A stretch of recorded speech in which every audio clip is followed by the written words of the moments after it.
সুপ্রভাত বন্ধুরা, রাজার রূপকথা নতুন ভিডিওতে তোমাদেরকে স্বাগত। কিছুদিন আগে ইউটিউব শর্টসে আমি এই ভিডিওটা দিয়েছিলাম। তোমরা এই ভিডিওটায় অনেক অনেক ভালোবাসা দিয়েছো। চলো আজকে শেয়ার করি আমার এই স্বাদের গাছ বাগানটি আমি কেমনভাবে তৈরি করলাম। তো চলো শুরু করা যাক। 3, 2, 1.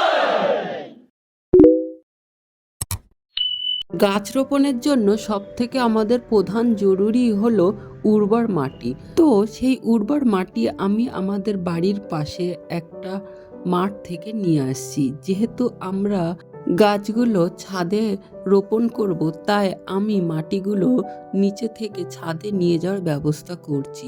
এখানে আমরা অনেকটা পরিমাণের মাটি নিয়ে এসেছি। তো সমস্ত মাটিগুলো আমি নিয়ে এসে একটা জায়গায় ঢিবি মতো করেছি। তো তোমরা দেখতেই পাচ্ছ এখানে আমি কিছুটা গোবর এবং মাটি আলাদা আলাদাভাবে রেখে দিয়েছি। যেহেতু একটা ছাদে আছে তাই গোবরগুলো অনেকটাই শুকিয়ে গেছিলো।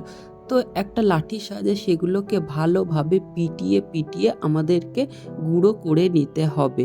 এখানে আমি গোবরগুলোকে ভালো করে গুঁড়ো করে নিচ্ছি। আর অন্যদিকে মা সেই গোবর এবং মাটিগুলোকে একসাথে মিশিয়ে নিচ্ছে। এভাবে আমাদের প্রথমে মাটিটাকে ভালোভাবে উপযুক্ত করে নিতে হবে। মাটিটা ভালোভাবে উপযুক্ত হয়ে গেলে তারপরে আমরা গাছগুলোকে বসাবো। তো আজকে ভিডিও এই পর্যন্তই। ভিডিওর পরবর্তী পার্টে আমি তোমাদেরকে দেখাবো কিভাবে আমরা গাছগুলো রোপণ করেছি। আর এদিকে আমাদের ছাদে অলরেডি অনেকগুলো গাছ ছিল, সেগুলোর একটা ছোট্ট ভিডিও তোমাদের সাথে শেয়ার করলাম। তো তোমাদের সাথে দেখা হবে পরবর্তী ভিডিওতে। ততক্ষণ বাই বাই।